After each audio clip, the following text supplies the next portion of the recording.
Let's welcome in the president of Strellmark LLC Business Development Consultants, Hilary Fordwich. That video was incredible, Hilary, of Chairman Mao. Do you think China will strike back again after it raised tariffs on U.S. goods? Well, pleasure to be back with you again, Rick. They will strike back again if they're really foolish. I don't think the Chinese are that stupid, though, because we are the largest global market. Our market is far more important to them than anything that they do is to us.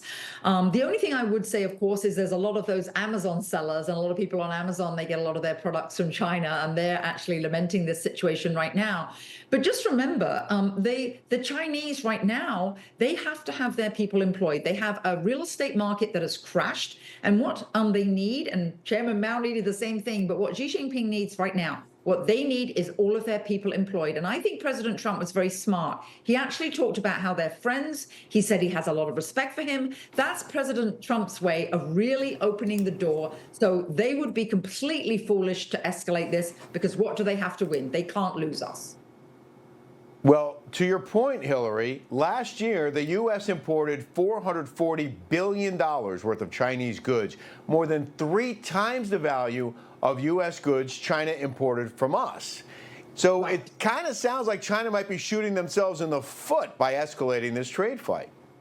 They are, but I'll tell you one of the other fallouts from this, Rick, or one of the things that's happened. They've obviously been thinking about what else are we going to do with all these products if we for some reason ruin, and which is a home goal, if we ruin our relationship with the US. So what they might do, and they've already made some moves towards this, is try to unload those goods into Europe. And of course, the EU, though, has capitulated. Ursula von der Leyen has already said that they are going to drop all their tariff threats.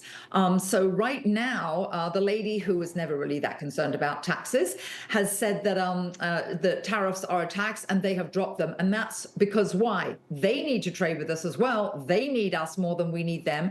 She has received a lot of pressure from the German car makers, the French and Italian winemakers. They are also afraid in Europe of those Chinese goods being downloaded on them. So you see, all of this is interrelated.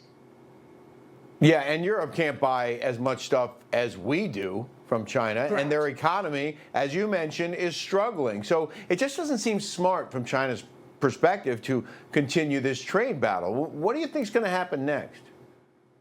Ooh, well, anybody that actually knows would then be able to predict totally the future. What I will say is I do think, like the 75 other countries that have come to us that are calling on President Trump and the administration, 15 of them are already in talks and specific deals. They won't say which countries, because, of course, that would ruin the negotiation. But I think, Rick, like these 70-some other countries, they are going to come to their senses. Otherwise, just to my former point, where are they going to turn? Where are they going to offload those goods? And all those Chinese workers have to stay employed. Remember, obviously it's a communist society, but if people are out of work, they're going to riot, they're going to protest, and that might bring down a regime. And that is the last thing that Chinese leadership wants. So I think eventually they will come to their senses. So in a nutshell, I think a deal will be done. I don't know how much or when, but I bet you it will be done. And then the analogy I've loved about this whole rather turbulent situation is the only people that get hurt on a roller coaster ride are the people that try to jump off. Just stay on the ride, buckle in,